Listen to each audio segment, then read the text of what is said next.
شہنشی پر تشریف فرما کل ہند مجلس اتحاد المسلمین کے صدر نقیب ملت بیرسٹر اسد الدین اویسی صاحب، مجلس اتحاد المسلمین کے معتمد عمومی احمد پاشا قادری صاحب، ریاست مہاراشٹر کے صدر امتیاز جلیل صاحب، حیدرآباد تلنگانہ کے تمام اراکین اسمبلی، صدر بمبئی فیاض صاحب، ریاست بہار کے صدر اختر الایمان صاحب، نو منتخب مجلس کے ایم ایل ایز فاروق شاہ صاحب، جناب قمر الہدیٰ صاحب، دیگر معززین اور میرے بزرگوں اور دوستوں، کسی نے کہا ہے کہ تم نے چاہا ہی نہیں حالات بدل سکتے تھے، میرے آنسو تیری آنکھوں سے نکل سکتے تھے، 2 قدم ساتھ میرے چل کے تو دیکھا ہوتا، خود بخود تیرے خیالات بدل سکتے تھے، تم تو ٹھہرے ہی رہے جھیل کے پانی کی طرح، دریا ہوتے تو بہت دور نکل سکتے تھے، تم نے الفاظ کی تاثیر کو پرکھا ہی نہیں، نرم لہجے سے تو پتھر بھی پگھل سکتے تھے۔ میں اللہ رب العالمین کا شکر گزار ہوں کہ اللہ تعالیٰ نے مظلوموں کے لیے، محروموں کے لیے، بے بسوں اور بے کسوں کے لیے خدمت کے طور پر ہمیں چنا ہے۔ میں شکر گزار ہوں مجلس اتحاد المسلمین کے صدر نقیب ملت بیرسٹر اسد الدین اویسی صاحب کا اور مجلس کے تمام قائدین کا، خاص طور پر میری کانسٹیٹنسی میں، میرے حلقے میں آ کر کے ڈیرا ڈال کر کے مجلس کی آواز کو لوگوں تک پہنچانے کے لیے تلنگانہ نامپلی حلقے کے ایم ایل اے جعفر حسین معراج صاحب، حیدرآباد کے سابق میئر ماجد حسین صاحب اور ان کے رفقا اور وفد اور ٹیم کی شکل میں تشریف لائے اور مالیگاؤں میں رہ کر کے مجلس کی آواز کو توانا، طاقتور بنانے کی کوشش کی اور میری جیت کے لیے دن رات انہوں نے ایک کیا۔ ملکوں کے بدلتے ہوئے حالات میں آج ضرورت ہے کہ ہم مجلس اتحاد المسلمین کی آواز کو طاقت پہنچائیں۔ مجلس کے قائد، مجلس کے صدر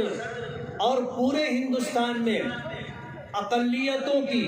اور خاص طور پر مسلمانوں کی آواز بن کر کے پارلیمنٹ میں گفتگو کرنے والے بیرسٹر اسد الدین اویسی صاحب کو ہم طاقت پہنچائیں۔ ہم اپنی حمایت دے کر کے، اپنا تعاون دے کر کے، اپنا ساتھ دے کر کے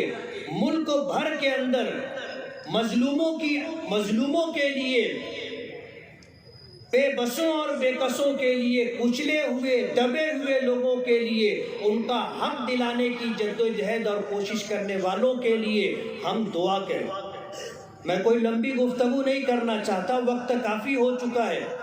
لیکن ملک کے بدلتے ہوئے حالات میں اگر آپ دیکھ رہے ہوں گے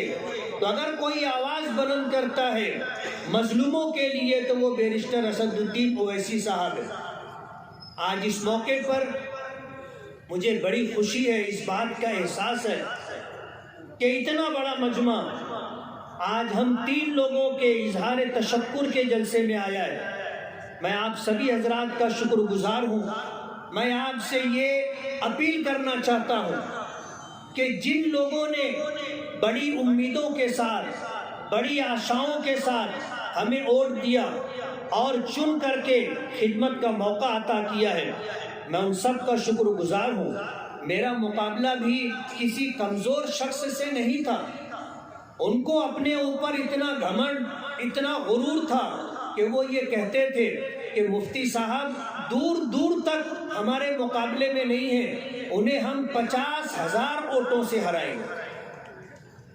یہ دعویٰ تھا ان کا۔ لیکن آپ کو سن کر کے خوشی ہوگی کہ مالیگاؤں والوں نے مجھے 1,17,000 سے زائد ووٹوں سے نوازا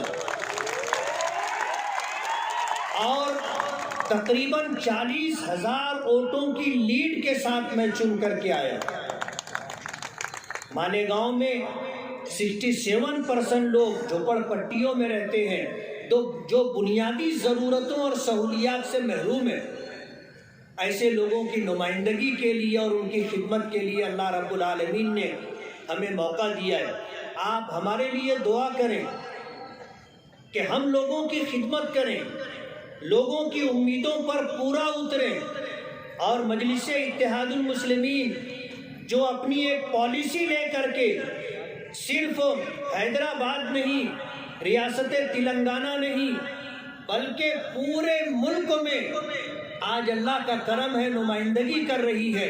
اللہ تعالیٰ اسے عزت اور توانائی عطا کرے۔ ماضی میں 1960 میں عبد الواحد اویسی صاحب نے ایک بیج بویا تھا،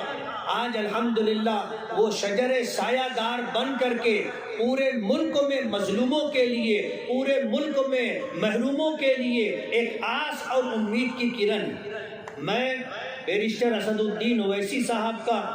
ان کے برادر صغیر اکبر الدین اویسی صاحب کا، مجلس کے تمام قائدین کا، مجلس کے تمام محبین کا، اور اسی طرح جن لوگوں نے مجلس کے لیے اپنا تعاون پیش کیا ہے ان تمام لوگوں کا بہت بہت شکر گزار ہوں، اور یہ چاہوں گا کہ آپ ہمارے لیے دعا کریں کہ ہم مجلس کے ساتھ رہیں اور مجلس کی آواز بن کر کے مجلس کی بات اور مجلس کی پالیسی کو ہندوستان کے کونے کونے تک پہنچانے کی کوشش کریں۔